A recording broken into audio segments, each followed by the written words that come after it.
My name is Serafina Miller, and for 7 years, I thought I was the silent partner in a success story. I am a forensic accountant by trade, the kind of person who finds a needle in a haystack of digital transactions. I spend my days staring at spreadsheets, tracking money that people try very hard to hide. But the one place I never thought to look Was my own dinner table. Caleb Anderson was my husband. At least, that's what the legal documents said. He was charming, the kind of man who could sell sand in a desert and make you feel like you were getting a bargain. For the last 2 years, he'd been building his dream, a boutique tech consultancy. He was always closing deals, always on late-night Zoom calls with Singapore, always just one investment away from the big exit. I supported him. I didn't just support him. I funded him. I covered the mortgage on our house in the suburbs. I paid for the Tesla he needed for his image, and I didn't blink when he asked for another $10,000 to cover operational overhead. I loved him. And in my world, love meant being the foundation. But 3 weeks ago, the foundation cracked. It wasn't a lipstick stain or a mysterious perfume. It was a two-factor authentication notification that popped up on our shared family iPad at 11:42 p.m. Caleb was at the office finishing a proposal. The notification was for a login to a Neiman Marcus personal shopper account. I stared at the screen, my heart doing this weird, slow thud against my ribs. Caleb doesn't shop at Neiman Marcus? He buys his suits from a local tailor he's known for years. I swiped the notification. The iPad wasn't locked. Caleb is usually meticulous with passwords, but he'd been distracted lately. Stressed, he called it. I opened the browser history. There it was. Not just one shop. A whole digital trail of a life I didn't recognize. DoorDash orders to an address downtown, a luxury high-rise I'd never visited. Uber receipts for Aria Lopez, a name that sounded like a song and felt like a punch to the gut. And the kicker? A flight confirmation for a business retreat to Maui next weekend. 2 tickets. First class. I felt this cold, oily sensation wash over me. You know that feeling when the floor feels like it's turned into water? That was me. I stood in our kitchen, the hum of the refrigerator suddenly sounding like a jet engine in my ears. My hands weren't just shaking, they were vibrating. I didn't scream. I didn't call him. I did what I do best. I opened my laptop and I started a new spreadsheet. Title: Project Liquidation. I spent the next 4 hours digging. Since I was the one who handled our joint taxes, I had access to his business bank feeds.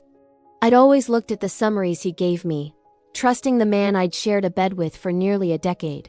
But when I looked at the raw data, the Singapore calls were actually long-distance charges to a boutique hotel in Scapegoat. The operational overhead was a monthly transfer to an LLC called Blue Horizon. I traced the LLC. It took me 40 minutes. The registered agent for Blue Horizon, Aria Lopez. The funding?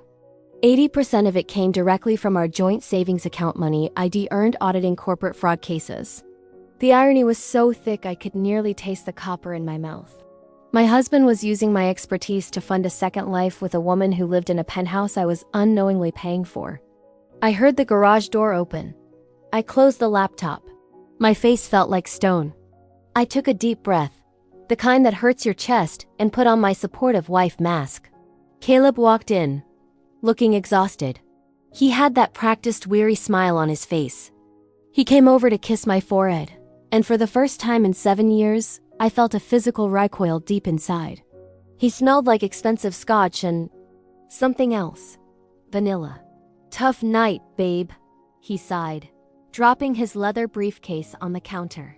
The investors are being difficult. I might need to move some more funds from the brokerage account tomorrow to keep the developers paid. Just a bridge loan, I promise. I looked at him. Really looked at him. The way his eyes didn't quite meet mine. The way he adjusted his watch, a Rolex I'd bought him for his 30th. A bridge loan, I repeated. My voice was steady. Too steady. Of course, Caleb. Whatever you need to keep the dream alive. He smiled, relieved. You're a lifesaver, Serafina. I don't know what I'd do without you. I smiled back. A small, thin line of a smile. You're about to find out, I whispered, but only in my head. I went to bed and lay perfectly still. I didn't sleep. I counted the seconds until the sun came up, listening to the man beside me breathe, the man who was currently planning a Maui sunset with Aria Lopez using my grandmother's inheritance money. The thing is, when you're a forensic accountant, you don't just find the money. You find the leverage. And Caleb Anderson had left a trail of breadcrumbs that led straight to a cliff. I wasn't just going to leave him. I was going to erase the business he built on my back, dollar by digital dollar. Anyway, that was Tuesday. By Wednesday morning, I had already contacted my contact at the IC3, the Internet Crime Complaint Center. Because it turns out the way Caleb was moving that bridge loan money between states, that wasn't just cheating. That was wire fraud. Wednesday morning arrived with the kind of artificial brightness that only California can pull off. Caleb was already in the kitchen, nursing a double espresso and staring at his MacBook with a performative scowl. The developers in Bangalore are threatening to walk Sierra, he muttered, not looking up. If I don't get that $50,000 into the payroll account by noon, the whole platform goes dark. I leaned against the doorframe, clutching my mug. My fingers were cold, but my mind was a high-definition screen. $50,000. That was almost exactly the balance left in my personal savings, the money I set aside from my parents' assisted living fund. He wasn't just stealing from me anymore. He was stealing from my family's future. That's a lot of money, Caleb, I said softly. I walked over and put a hand on his shoulder. I felt him tense, then consciously relax. Are you sure the Blue Horizon project is worth it? He froze just for a microsecond. A normal wife wouldn't have noticed it, but I've spent 15 years watching people lie for a living. His pupils dilated and his jaw tightened. Blue Horizon, he asked, his voice a pitch higher. Where did you hear that name? You mentioned it last night, didn't you?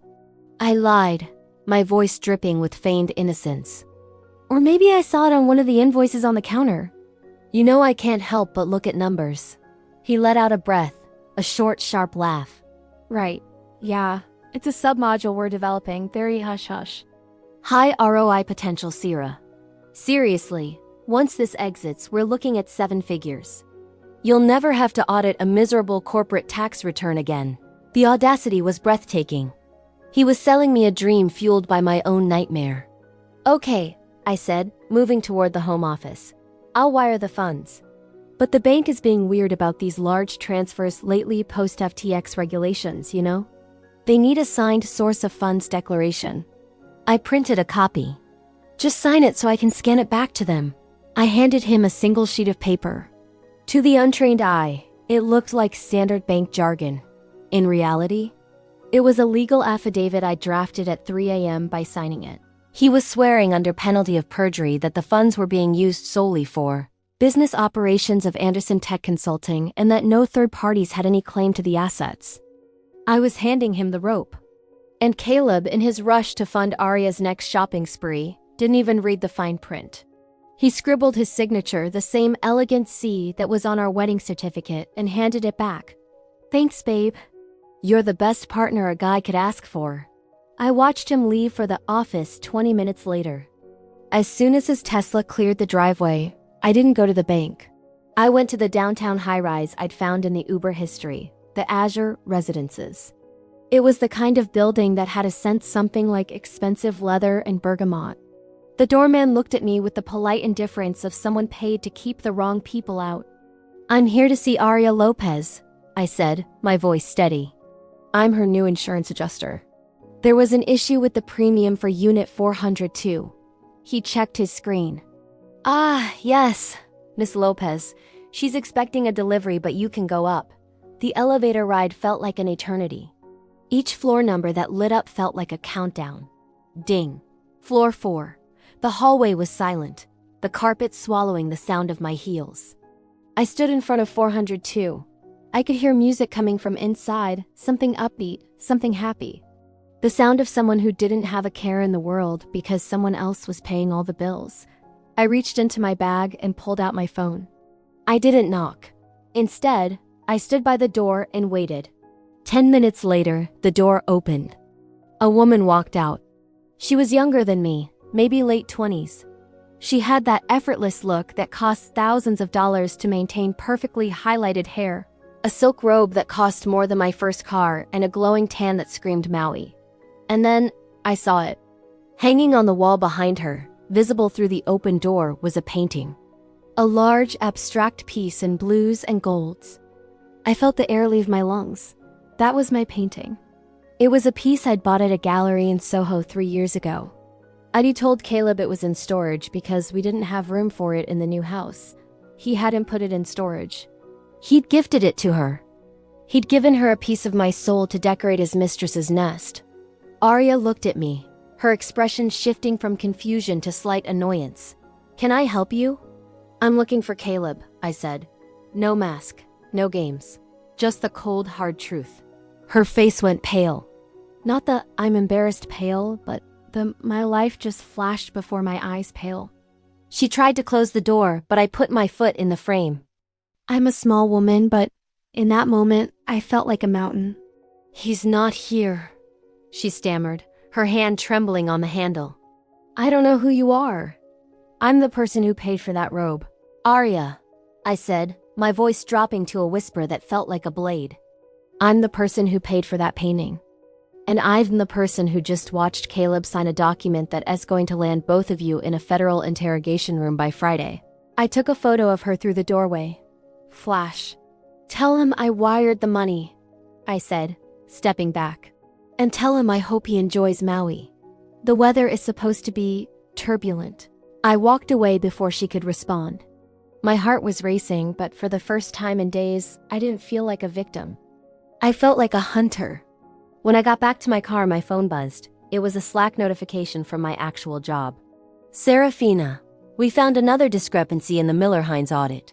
It looks like someone was using a shell company to launder kickbacks. Sounds familiar?" I stared at the screen and started to laugh. A dark, jagged sound that filled the car. "Oh, you have no idea," I typed back. Caleb thought he was a genius. He thought he'd found a way to have it all. But he forgot the golden rule of accounting. Everything has to balance. And I was about to make sure his debt was paid in full. I drove home with the window down, letting the 80-degree air whip my hair across my face. It felt like I was purging the scent of Arya's expensive lobby from my lungs. My phone was blowing up. "Caleb, 5 missed calls. 3 texts. Sierra, where are you? The wire hasn't cleared. I'm at the bank and they're being difficult. Call me, now." I didn't call him. I mean, why would I? I was too busy watching the live feed of my personal dashboard. As a forensic accountant, I have friends in high places, specifically compliance officers at 3 major banks who owe me favors for cleaning up their messy audits over the years. I'd made 1 phone call after leaving the Azure residences. I didn't just report a suspicious transaction. I filed a voluntary SAR, Suspicious Activity Report. When an auditor of my caliber flags a transfer for potential money laundering and wire fraud, the bank doesn't just check it. They freeze everything. I pulled into our driveway.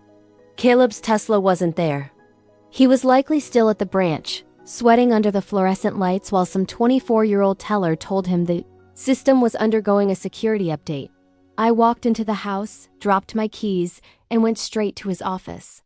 It was a man cave of vanity glass desk, leather chairs, and awards for innovation that I'd basically written the applications for. I opened his top drawer. Locked. I didn't need a key. I used a heavy-duty screwdriver from the garage and pried it open with a sickening crack. The wood splintered. I didn't care. Honestly, the sound was satisfying. Inside was a secondary laptop. A burner. I flipped it open. No password. Caleb always thought he was the smartest person in the room, which is the classic mistake of every fraudster I've ever put behind bars. They think their charm is a firewall. It's not. I plugged in my encrypted thumb drive and began the ghost extraction. I found everything. The hidden crypto wallets on Ledger. The spreadsheets titled Project Maui, which was just a budget for his new life with Arya down to the cost of a private jet charter. And then, the darkest part. He hadn't just been stealing my savings. He'd been taking out business loans in my name using my forged signature as a guarantor. My stomach dropped. This wasn't just a betrayal. This was financial identity theft. He was planning to exit his business, take the cash, fly to Hawaii with his mistress, and leave me with a 7-figure debt to a predatory lending firm. I felt this. This cold, sharp needle of rage pierced my spine. My vision actually blurred for a second. I had to grip the edge of the desk until my knuckles turned white. I breathed through it. In for 4, hold for 4, out for 4. Then I heard the tires on the gravel. He was home. I didn't hide the laptop. I didn't hide the splintered drawer. I sat in his leather chair, my own laptop open next to his burner, and waited. The front door slammed. Serafina, what the hell is going on with the accounts? Caleb's voice was ragged, stripped of its usual smooth veneer. He marched into the office and stopped dead. He saw the drawer. He saw the laptops. He saw me.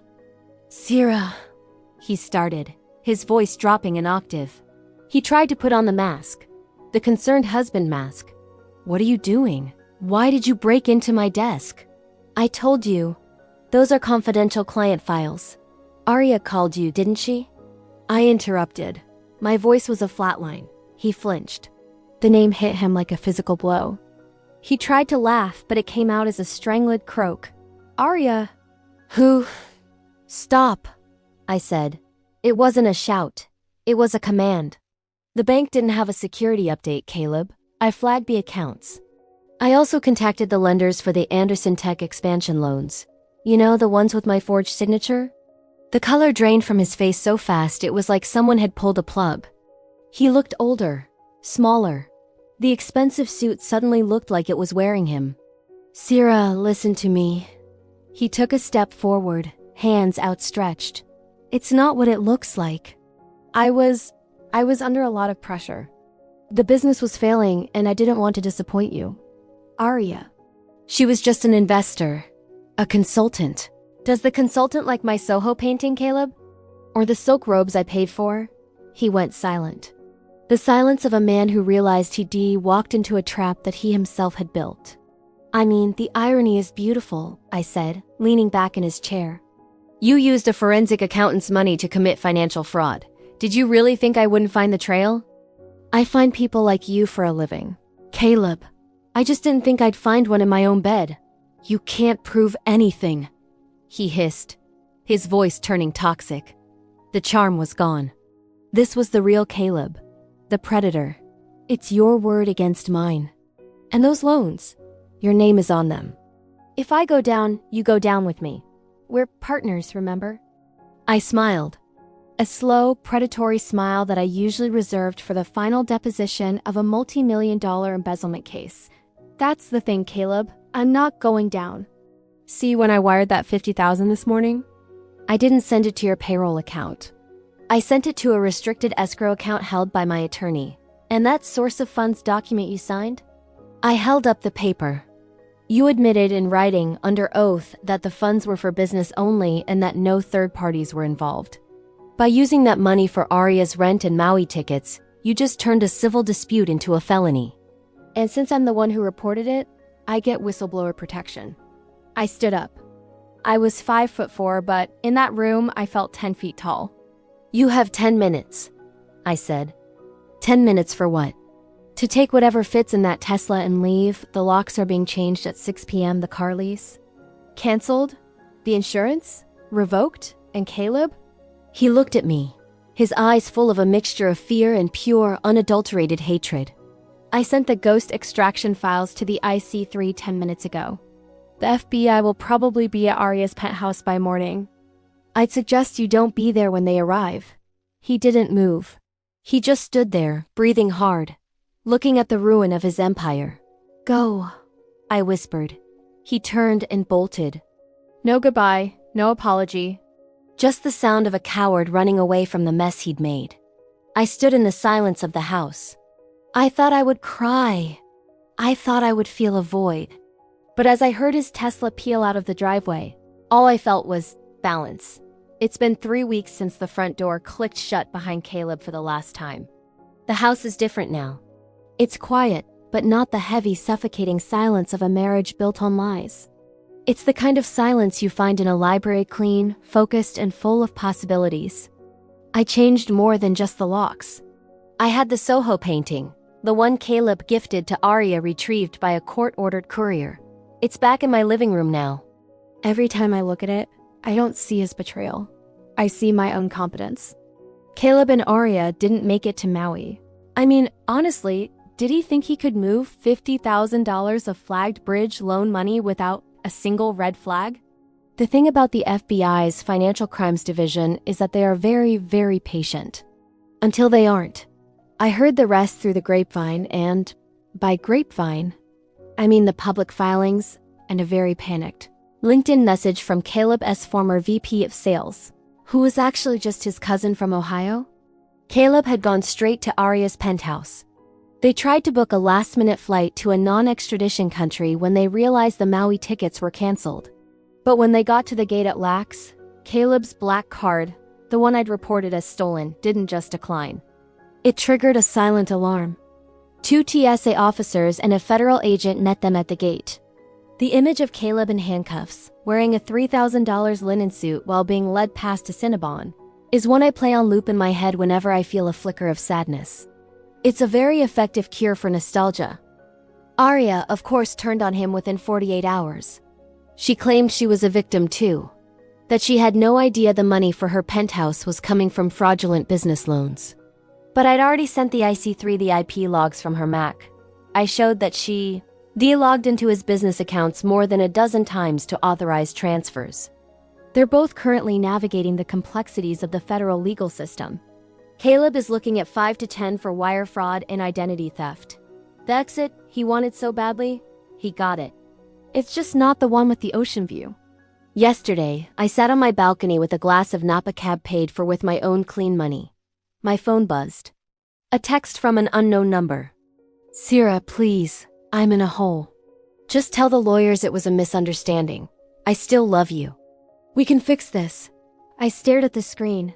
I felt nothing. No anger, no satisfaction.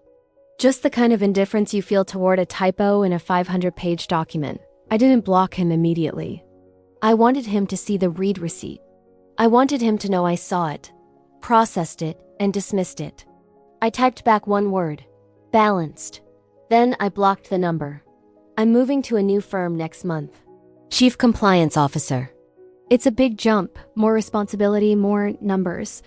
But for the first time in my life, I'm not auditing someone else's mess to keep them afloat. I'm building my own foundation. People ask me if I regret the last 7 years. If I feel like I wasted my life on a ghost? Honestly, no. Because Caleb Anderson didn't just teach me how to spot a lie. He taught me the true value of my own truth. He thought he was the architect, and I was just the financier. He forgot that in the world of high-stakes finance, the person who controls the ledger controls everything, anyway. The sun is setting over the hills now. The gold light is hitting the Soho painting just right. It looks perfect.